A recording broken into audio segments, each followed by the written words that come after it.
भाई जब सिलेबस की बात चल ही रही है तो इकोनॉमिक्स के सिलेबस को कैसे पीछे छोड़ा जा सकता है। बच्चों आप लोगों ने मेरी सीए फाउंडेशन मई 2025 के एग्जाम के लिए अकाउंटेंसी की सिलेबस डिस्कशन की जो वीडियो है वो तो देख ही ली होगी।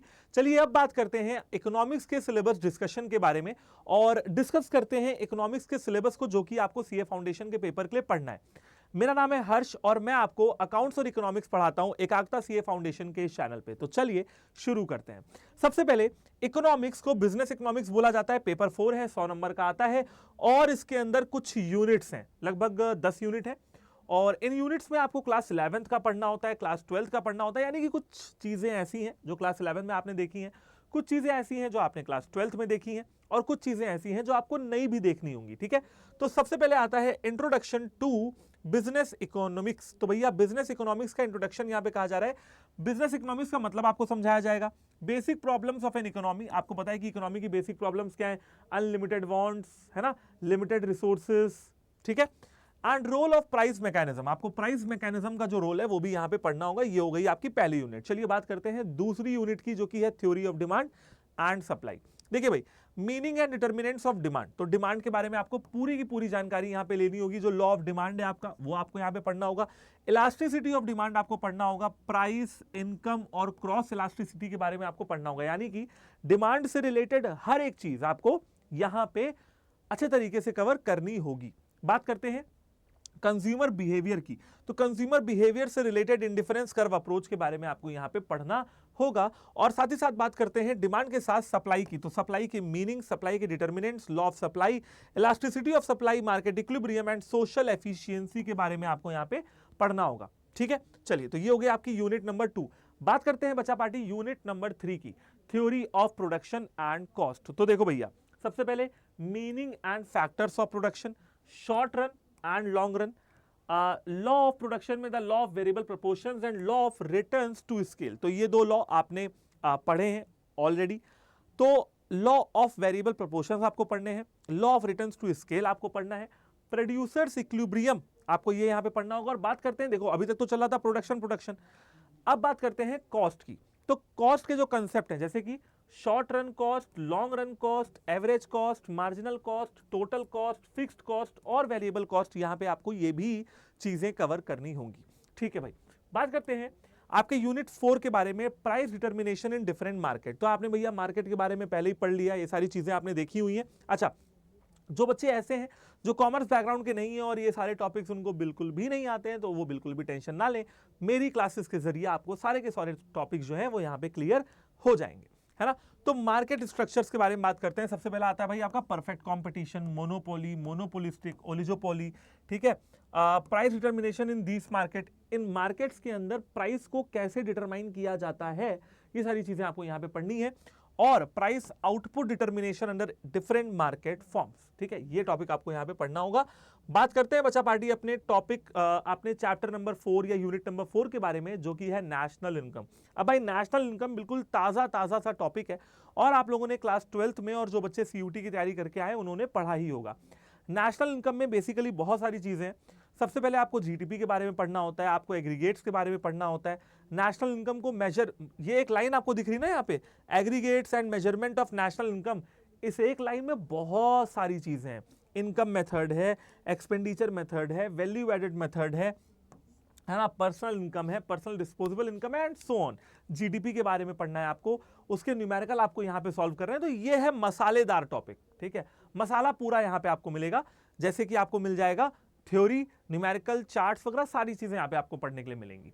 अब बात करते हैं determination of national income, Keynes के 2 sector basic model, 3 sector model और 4 सेक्टर मॉडल्स के बारे में, और सर्कुलर फ्लो ऑफ इकोनॉमी के बारे में भी यहां पे आपको पढ़ने के लिए मिलेगा, जिसमें production face, income face, expenditure face, ये सारी चीजें आपको देखने के लिए मिलेंगी। बात करते हैं बच्चों यूनिट नंबर 6 की, बिजनेस साइकिल्स के बारे में। तो यहां पे बिजनेस साइकिल क्या होता है, बिजनेस साइकिल की कितनी फेजेस हैं, क्या क्या फीचर्स हैं and causes behind these cycles, ठीक है, तो ये आपको पढ़ना होगा।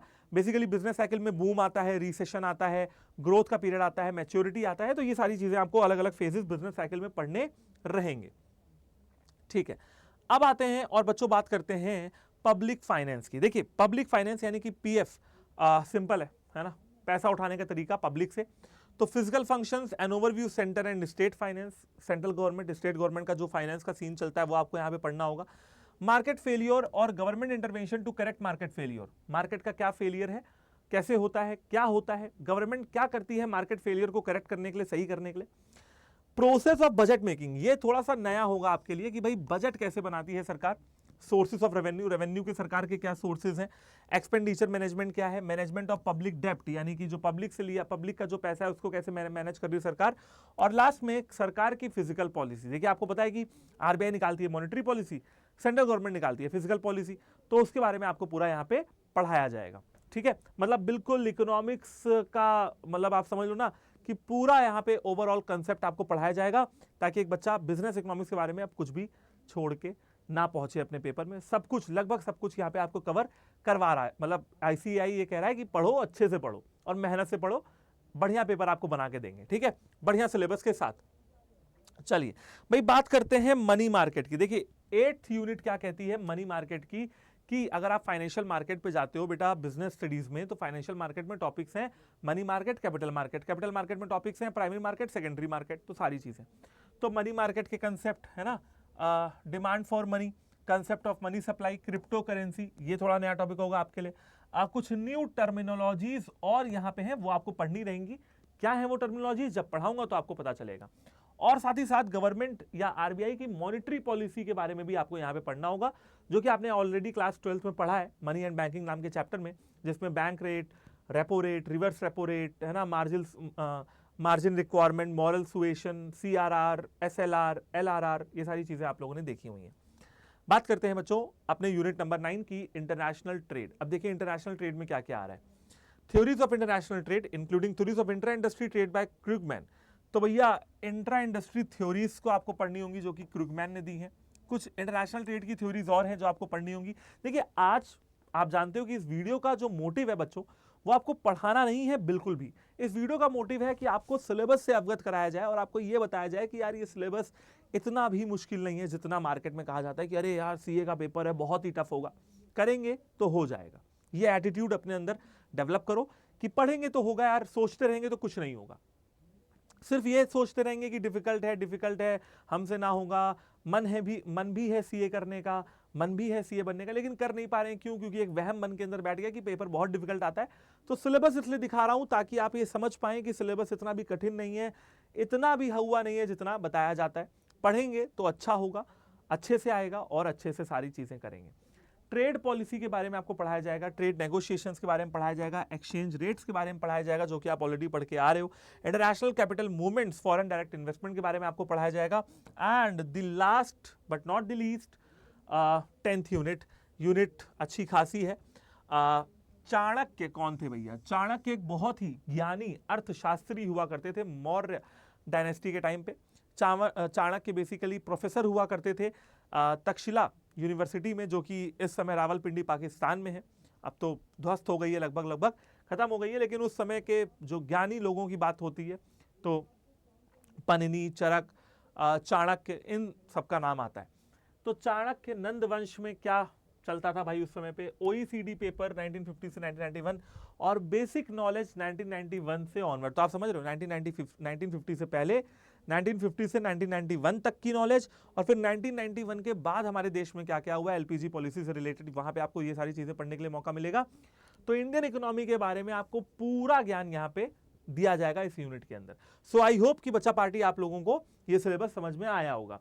मैंने जब आपके लिए अकाउंट्स की वीडियो बनाई थी, अकाउंट सिलेबस डिस्कशन की, तो आपको बताया था कि किस तरीके से आप अपने सिलेबस को आईसीएआई की ऑफिशियल वेबसाइट पे जाके सर्च कर सकते हो और गूगल पे क्या सर्च करना होगा। मैं दोबारा से बता दे रहा हूं, लेकिन जिन बच्चों ने वो अकाउंट सिलेबस डिस्कशन की वीडियो अभी तक नहीं देखी है वो जाके देख ले, बहुत हेल्पफुल होने वाली है। ठीक है, सो आप चले जाओ सबसे पहले बच्चों गूगल पे, और गूगल पे पहुंचते ही आपको क्या डालना है? आपको डालना है